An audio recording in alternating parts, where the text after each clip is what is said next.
Transformation Podcast. I'm your host, Simona Spark, and our mission is to build a future where no one needs to come out anymore. Together, we can create a world where everyone has the right to love, to succeed, to have a family, and to live a full, happy life.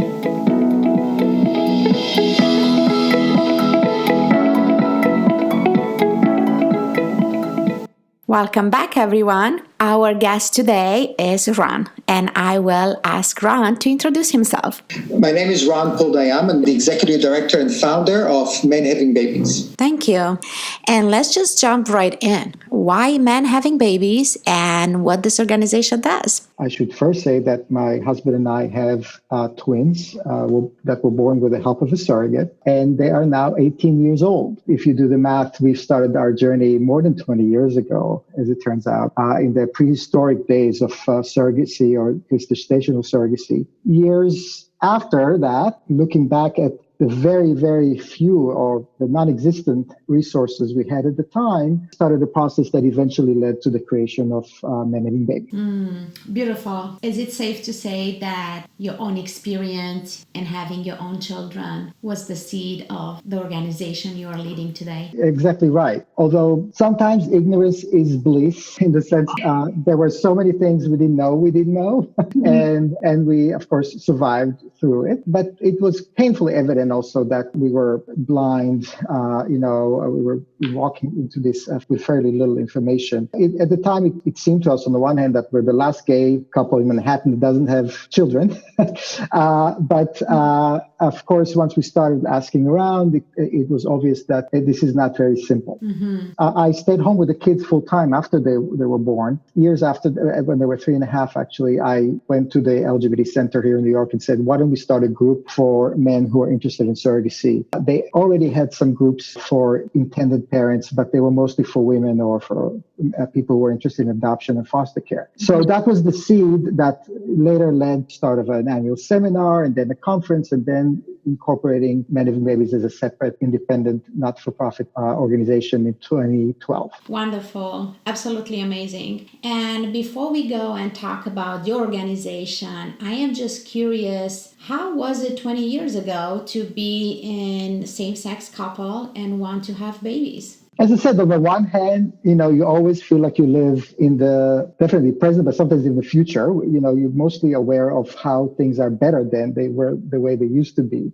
So we felt that certainly, why not? If we want to have a family, nothing should stop us. We assumed it's doable. Maybe just general disposition was also not simple in the sense that there was no such thing as egg donation back then. We were lucky to have Greg's sister, my sister-in-law, who was willing to donate her eggs. Most surrogacy at the time was done the way we now refer to traditional surrogacy, which is that surrogate is also the egg donor or the genetic mother without IVF. However, we felt uncomfortable about that, felt that how do we really know how she's going to feel when it's time to part with the baby, which would be genetically hers. So not being educated about, not seeing any, articles or discourse around the topic, we just, I mean, it's actually funny. We went to our rabbi.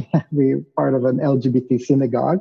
And she did our premarital counseling, and then she helped us think through it. And we were saying, how about if we found somebody to donate her eggs? And we just assumed it was just a matter of simple procedure. We were lucky to have eggs donated from a member of the family. Of course, it was my sperm that we used, and with 2 tries, etc., which could still be the case even today. So I don't think, looking back, that it was overly arduous, problematic in any way. But of course, when the kids came, we always tell them now, when we talk about it as adults, say that we had to create the future world back then. We had to pretend that we, in 2001, 2003, that we were already living in, the Obama era, in the sense that we had to prepare their school teachers in advance. We had to do some, preparation with classmates, parents, and families. So they grew up not noticing any problems at all. But it wasn't completely without effort on our behalf. But I don't feel like we created a fake world. We just created the world of, 08 or 9 or 10, 10 years earlier. Yes, incredible. And thank you for being that parent and for parenting from a place of this is our family, this is our norm, and it's all good. It helped that we're in New York City. It probably would have taken a lot more effort if we were, in South or some other, area that is welcoming. Right. And even so, what was the most challenging part in that time? It's really hard to imagine now, but we would literally walk down the street with, a double stroller, the two of us, and be taunted by teenagers who even at one point even threw stones at us. It may sound, on the one hand, I said, here we are in New York, but at one point I literally chased one of them to the school, the private Catholic school that, they go to. And I went to the principal and I said, this is what happened. I once chased, a couple of kids to a pizza place where they tried to hide. And after doing that, and took a photo of one of them in order to be able to then go and take it further. So there were incidents like that. There were, some extra drilling at border checkpoints. And as I said, you try to, because the kids initially are oblivious, then later they listen. So you try to keep your composure and politely, answer the questions. As I said, it wasn't overly traumatic. I mean, now looking back at that, it sounds, pretty awful, but we just felt, because it wasn't new to us. We knew we lived in a society that wasn't fully accepting, but we just felt that this is doable, and it was. Yet heterosexual couples, they did not need to deal with this kind of situations. I think society changed immensely, I know, at least in this part of the country. Yes, and it continues to change around the world little by little. And getting back to your family, was there any conversation with your children about the fact they have two dads and no mom? Not quite. The fact that none of us is female was obvious to them. They never asked the question, where is mother? Because I always tell people, because that's a question sometimes prospective parents still ask, although less and less so.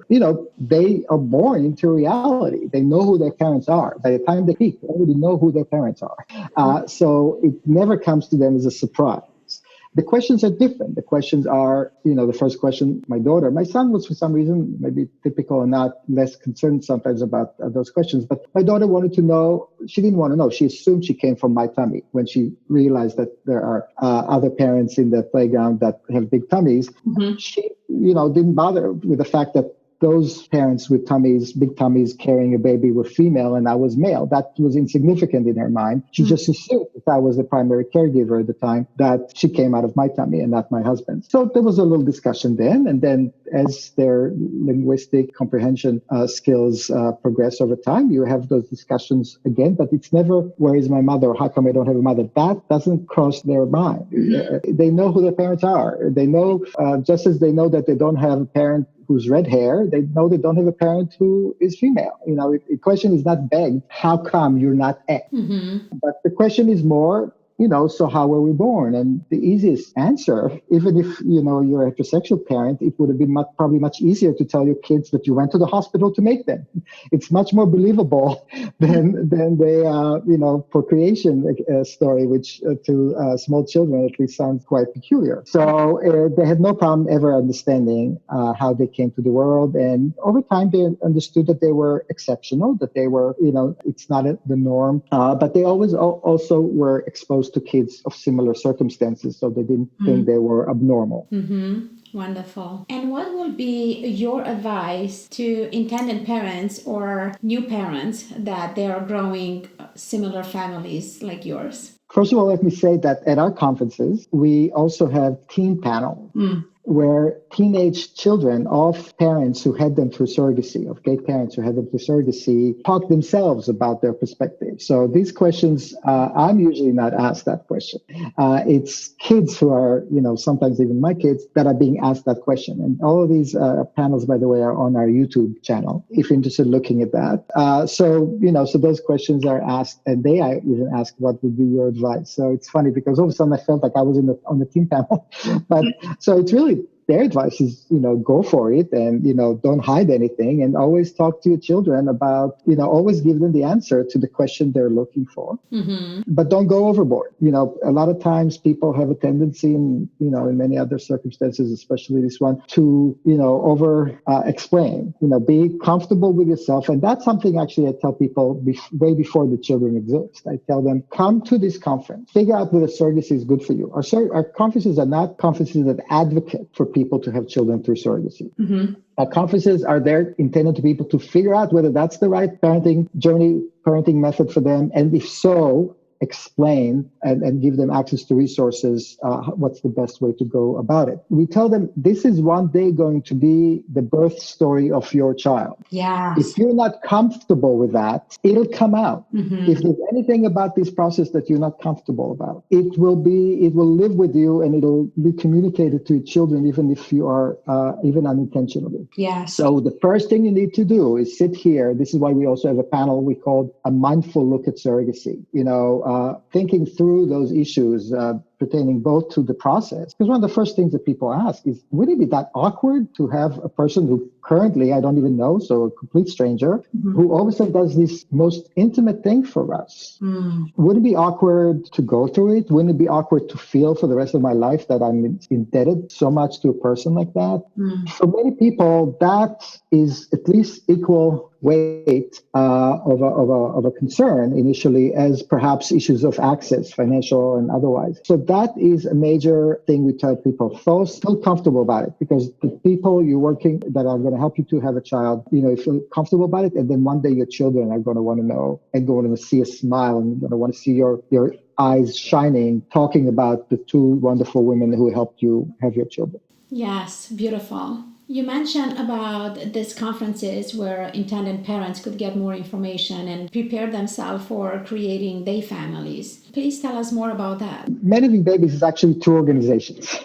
It's Men Having Babies conferences, and it's the Gay Parenting Assistance Program, or as we call it, GPAP. So MHB and GPAP. So the conference side of the organization is where we provide people information, guidance by peers and experts on how to become parents. While there is ample material or resources online, as we all know, it is very easy to get lost among all this material. It gets mixed with an incredible amount of material resources that are coming from commercial interests, and many times even guys as if they were coming from organizations that have names that may sound like they are community organizations, but they're not. So it is very difficult first to navigate that, and you need some sort of an editorial authority. Somebody tell you, these are the things you need to know first. Here's an introduction to those concepts. Here's elaboration on those concepts. And from what we've learned, because we tried webinars and we have documents on the website, etc., and even people are able to virtually almost experience an entire conference by going on our YouTube channel. There is no substitute, and we get numerous testimonials saying that there's no substitute to actually immersing yourself, taking a weekend to immerse yourself in these issues, go through this gradual process of understanding the basics, and then being able to dive further, deeper into the financial, medical, legal, psychological, ethical aspects of the process, and also have access to people where you can interact and talk to them about this, because of course you might have questions that may not necessarily be addressed otherwise, and interact with a large group from the professional community, lawyers, doctors from clinics, and agency owners that are going to be there potentially to help take you through the next step if you're ready to move forward, or at least be able to shop around and try to figure out if any of these professionals are good for you. Fantastic. For how long are you holding these conferences, and where? We've been doing it since 2012, as I mentioned, as an organization, but the conferences actually started in 2005. So we're celebrating this November our 15th conference in New York already. So it has evolved. Conferences have evolved, a lot of trial and error. We have always, satisfaction surveys or feedback surveys from both the providers and the attendees. Now they're a day and a half. We have conferences in New York, Chicago, San Francisco, and Florida domestically, and Brussels, Taipei, Tel Aviv, and Toronto internationally. We have members in our organization, more than 8,000 throughout all these different continents. And we have partnership with local LGBT family associations in anywhere where we have these conferences, which is even more crucial for the for GPAP, for the Gay Parenting Assistance Program. So the first thing is, and sometimes the word conference might be misleading in the sense that it is not a scientific conference. It's not a place where you go to, one session about this medical aspect, another session about, that legal, point. It is really designed as a course, as a board chair defined it once as a boot camp. It's necessary to try to fit it in a day and a half or almost 2 days. And we just build it just in a way that is absorbable and digestible, but it's still pretty intense. We have a happy hour. We have, a teen panel. We have a personal stories panel. So not everything is very serious, but it's still a lot to digest, and also an amazing, empowering experience, since those conferences tend to be more than 200 intended parents and about 100 professionals each. Well, I have the pleasure to participate in your conference in Taipei a few weeks ago. And by the way, thank you again for inviting me. It was my pleasure. And I was super impressed with how everything was organized, the speakers, the content was just absolutely incredible. And I'm curious, what led you to the decision of bringing Men Having Babies conference in Taiwan? Well, we wanted to come to the half of the world, the half of the hemisphere where we haven't had any conferences yet in general, but in particular, we wanted to come to the region where we know a lot of people have been coming recently, more than before, to the United States for surrogacy. So we've seen a growing number of people coming from mostly China, mainland China, but also places like Hong Kong, Singapore, and Taiwan. Of course, there have been people coming from Australia even before that, but as the growing number of interested intended parents were coming to the United States, we felt that there was a gap between the level of readiness and awareness for this new group of people compared to the people who've been issued or been exposed to some of the discourse about this for many years. Mm-hmm. And with linguistic gaps or barriers and the cultural differences, it became an especially big challenge for us to try to expand that awareness to this large group of people coming. Yes. And boy, was not that a large group of people. You have how many? Like over 300 people attending? Yes, we had over 320 people there, intended parents at any point in time, with another more than 100 professionals. So yes. It was a pretty, energetic party. Impressive. Now, tell us how two men that want to have baby through surrogacy could do that into a country where surrogacy is illegal. So surrogacy is not legal in almost the entire world. There are very few exceptions, and where there are some exceptions, it is also typically not open to people from outside of that country, or not open for same-sex couples.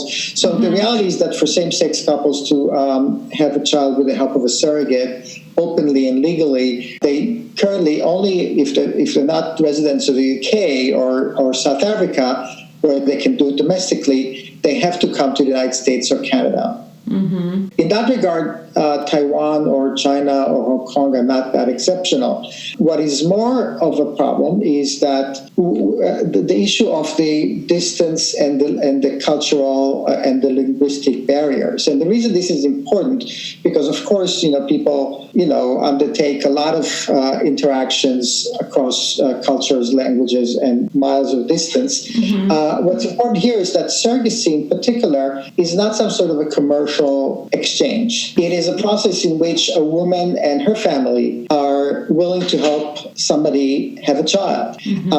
And it is premised on an interaction and a relationship, even if it's limited in time, between that person and that family and the family they're helping form. Right. Surrogacy cannot, practically, ethically, and politically, it cannot be done any other way. So what we were concerned about is that the tools that have been used in other areas of life to bridge these gaps were not appropriate here.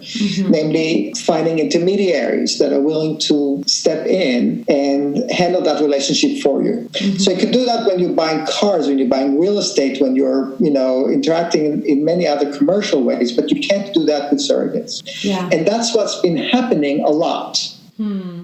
While some of these intermediaries are more ethical than others, some of them are more real than others. We've heard a lot of unfortunate stories of fraud and people who, intermediaries who pretended to provide these services and then vanished. But even if those intermediaries are, and they call themselves agents, even those agents or intermediaries are real and do their best, it's inappropriate to step in and tell the intended parents, let us deal with the surrogate. You're not suitable to do that. We will make sure everything, is delivered in 9 months and you have a baby at your footsteps. That's not how it works. Yes. It can't work. So it was important for us to make sure on several levels, and I think we've achieved that quite successfully, if I may say so myself. To communicate what I just said, to explain what surrogacy is, to let people understand in their language, because everything there you saw was either in Chinese. Much of the presentations were in Chinese, and we had a wonderful group of local partners and parents who helped us communicate that, or it was translated. We wanted to first communicate that. We wanted to give people the opportunity to firsthand get a sense of what surrogacy is by listening to a surrogate, to a couple of surrogates, to parents who've been through the process, even to a teenager born through surrogacy, a grandmother, a prospective grandmother, about how she, about her perspective about the new family that is being formed. People got the ability to get a good sense of how it feels, how the personal dynamics work. And then they also get the opportunity to better understand the process, so demystify and break it down into manageable steps, so that they are no longer as intimidated about this and think that they absolutely need to have the intermediaries for the logistical aspects, but also allowing them to meet a wide range of professionals from the United States and Canada that were there and that have internal resources who speak Chinese. I absolutely love how you said that this is not a commercial transaction of some kind of product. It's a human connection. It's human coming together, building a relationship and creating a family. And you could see that in a room during the conference. If the person on the stage was a doctor or from an agency talking about the process and the steps, you look around and all the men in the audience will take notes, will pay attention, eager to learn, to understand. And then when on the stage we have panelists of surrogates and the daughter and the parents, right? No one will take notes. They were just like listening and connecting with their emotions. It was just such an experience. It was beautiful to witness. I mean, somebody once mentioned that you sit through, a session and you see that nobody looks at their phones. Yeah, so they don't. And people expect to get checklists and tips and stuff like that, but you're right. Every now and then they just had to drop their pens or their whatever devices they were taking notes with, and just absorb the subjective aspects of this, because this is a subjective experience. It's not just some sort of a checklist or a procedure that you can recite. And I think they also gathered a lot of encouragement and support and energy from their fellow prospective parents. Yes. When you're either dealing with some agent one-on-one or you're on your computer getting information, you don't have your bearings. You don't know, you don't have perspective. Where are you? Who else is doing this? Is this it's really out of context. Yes. And having hundreds of people around you, all seeking the same dream, all pursuing the same path, I know from all of our conferences, is a very empowering and important element of what this experience is. Yes. It cannot be done virtually. And part of this, part of what made it possible and what is part of what I just mentioned, is the fact that we did not just land there, literally, Yes. and somehow transfer this information. This was a process of almost 2 years, and we had 5 local organizations from the region, mostly from Taiwan, who partnered with us, including also from Hong Kong. And we've had 50 volunteers and people from Taiwan taking part in running the conference and also conveying that information and helping guide other people. And we've forged long-term relationship that are allowing us already to expand our financial assistance program to Taiwan and Hong Kong first, and hopefully other countries, maybe New Zealand as well, at some point. So it is not just a presentation. It's not it's not a show. It's not a theater event. It was a lot more than that. It was. And I cannot stop talking about it since. But now, for the time that we have remaining here, I want to find out more about the other part of your organization, the GPAP program. What is it and what that does? And that is almost the main reason we created MHB, in the sense that at the time, the seminars existed even before the organization was incorporated at the LGBT Center in New York, and they were growing, at the same rate as it was already, but really bothered by the fact that, of course, a lot of men can't afford the process. We would have people come to our monthly workshops, which we have in several locations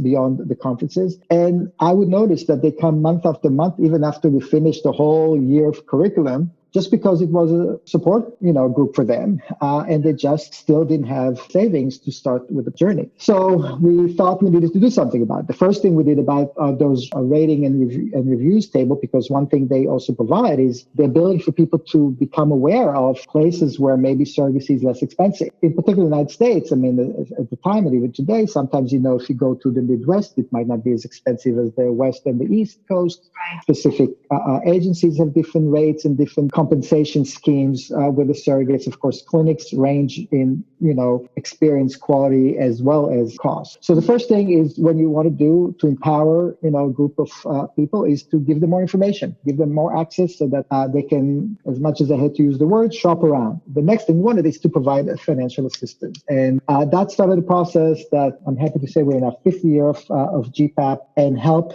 every year about 20 couples and singles with what I call everything, in the sense that they get both free clinic, agency, and legal services, as well as a cash grant from us. And we also have more than 100 couples and singles a year that are getting partial assistance in what we call stage 1. They are currently, I think, in 12 countries. For us to be able to expand GPAP to a new country, we need to have an LGBT association, possibly an LGBT family association, if possible, even, that is partnering with us at that country. And since screening process involves aspects that we need to be informed, of course, if it's an English-speaking country, it's a little easier. We can read the tax documents, but we don't know what tax documents to even ask for. The process is complex. People can go to our website and see the stage 1 and stage 2, what the criteria are. I don't know if we have enough time to get into that, but I would just say, to the extent that people might be listening to this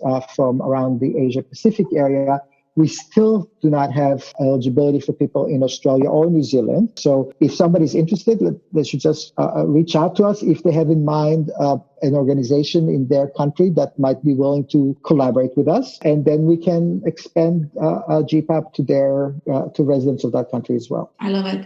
And what will be the best way for somebody to reach out to you? So first and foremost, our website, menhavingbabies.org.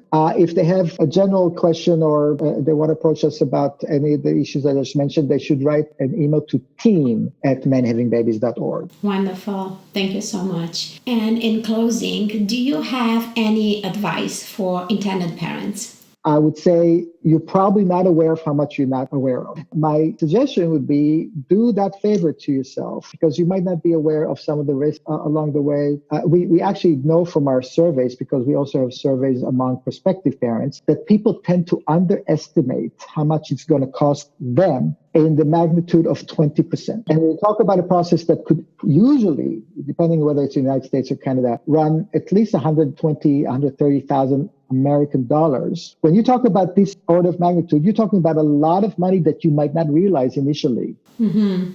You might not make accurate decisions and assessments up front. So it might seem like a lot to get on an airplane and go somewhere if it's not in your own local city and country. But the reality is that this is one of the most complex and unfortunately expensive journeys you'll have in your life, but also the most consequential. And to date, I really don't think there is an alternative but doing some of it face-to-face and immerse yourself in this entire material and maybe find access to some resources and maybe even assistance that you weren't aware it was there. Great advice. Thank you. And instead of goodbye, I just want to express my respect for the work that you are doing and the work that you have been doing for the past 20 years. I truly believe that you are impacting the future in a way that men could have their own children, and this whole process is just going to be another norm. I really appreciate it. Thank you so much. Thank you for tuning in to Redefine Family, a Spark Transformation podcast. Feel free to share your story, knowing that your story could change someone's life. We invite you to spread the love by sharing our message with others. And leave your comments at spark@redefinefamily.com. Until next time, remember that you are the spark in your life. Just shine bright.